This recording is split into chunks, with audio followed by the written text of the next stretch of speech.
एक बार की बात है, सुषमा अपने पूरे परिवार के साथ खुशी खुशी मोहन नगर में रहती थी। उसकी 2 बहुएं थी, पल्लवी और शिवानी। एक दिन दोनों बहुएं रसोई में काम कर रही होती है कि तभी उनकी सास सुषमा उन्हें बुलाती है। अरे बहू, जरा इधर तो आना। जाकर देखना सासू माँ क्या कह रही हैं। दीदी आप ही देख लो ना जाकर, आपको भी तो सुनाई दे रहा है। अरे मैं आटा गूंद रही हूँ ना, तुम चली जाओ।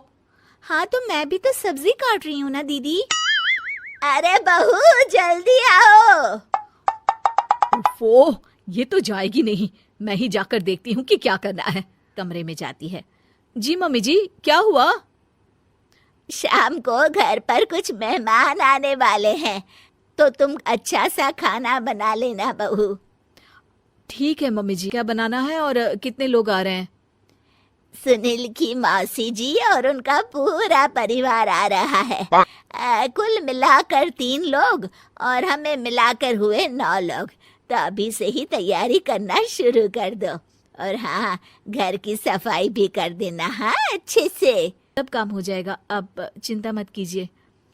पल्लवी शिवानी को घर में मेहमान आने वाले हैं इसके बारे में बताती है। क्या 9 लोगों का खाना बनाना होगा, घर की सफाई करनी है? बाप रे, सासू माँ ने तो हमें घर की नौकरानी ही समझ कर रखा है। ऐसा नहीं बोलते शिवानी, हम इस घर की बहू हैं और घर के काम करना हमारा फर्ज है। दीदी तो है ही सासू माँ की चमची, जब देखो सासू माँ सासू माँ।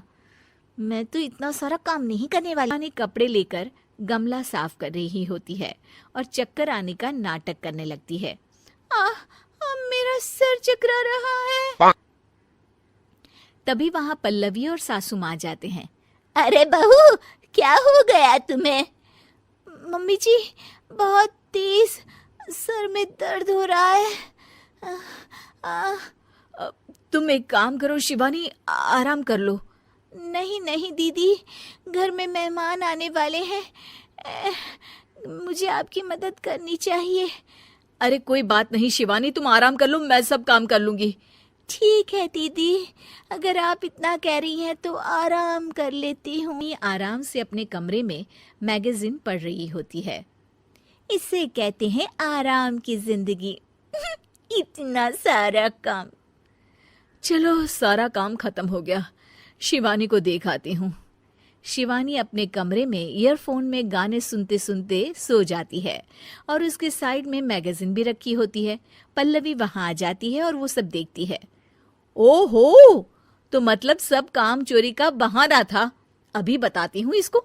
घर का सारा काम मुझे करना पड़ा और ये महारानी यहाँ मैगजीन पढ़ रही है, गाने सुन रही है। पल्लवी रसोई से एक प्लेट और चम्मच लेकर आती है और शिवानी को थाली बजाकर उठाने लगती है। शिवानी अचानक से उठती है। उठ गई महारानी, गाने भी सुन लिए, मैगजीन भी पढ़ ली। तुम तो बहुत बड़ी झूठी निकली शिवानी। तुमने सर दर्द का बहाना बनाया ताकि काम करने से बच सको। हाँ बनाया बहाना, तो क्या करती, इतने सारे काम करती। मुझे कोई शौक नहीं है चापलूसी का। क्या चापलूसी? तुम्हें लगता है कि मैं सारे काम चापलूसी के लिए कर रही हूँ? और नहीं तो क्या। तभी वहां सासू माँ आ जाती हैं। अरे बहू, वो लोग बस आने ही वाले हैं, तुम तैयारियां कर लो। जी सासू माँ, तुझे तो मैं बाद में देखती हूँ। सब खाना खाने बैठते हैं और खाना शुरू करते हैं। तभी सुनील की मौसी बोलती है। वाह भाई वाह, खाना तो बहुत ही अच्छा बना है सुषमा जी। एक एक चीज में क्या स्वाद है। ये सुनकर शिवानी मुंह बना लेती है। उसे अपनी जेठानी की इतनी तारीफ रास नहीं आती। आपकी बहुएं तो बहुत ही अच्छा खाना बनाती हैं। हाँ, बनाती तो दोनों ही अच्छा है, पर आज ना ये सारा खाना बड़ी बहू ने बनाया है। छोटी बहू की तबीयत ठीक नहीं थी, सो इसलिए। मानना पड़ेगा सुषमा जी, आपकी बड़ी बहू तो बहुत ही गुणवान है। पल्लवी की तारीफ सुनकर शिवानी को जलन होती है। पल्लवी ये सुनकर खुश हो जाती है और शिवानी की तरफ देखकर उसे चिढ़ाती है। कुछ देर बाद मेहमानों के जाने का वक्त हो जाता है। सबके लिए उपहार लाई होती है, वो सबको शगुन के पैसे देती है और अंत में पल्लवी के पास आती है। तुम्हारे लिए शगुन का लिफाफा तो है ही, पर बहू तुम्हें एक और उपहार भी मिलेगा इतना अच्छा खाना बनाने के लिए। मौसी अपने सोने के कंगन निकालकर पल्लवी को पहना देती है। ये लो, ये मेरे मनपसंद कंगन है, अब से ये तुम्हारे हुए। धन्यवाद मौसी जी। ये देखकर शिवानी तो पूरी तरह से जल जाती है और गुस्से से रसोई में चली जाती है। तभी वहां पल्लवी आ जाती है और उसे अपने कंगन दिखाने लगती है। देवरानी जी, अब आपका सर दर्द ठीक तो है ना?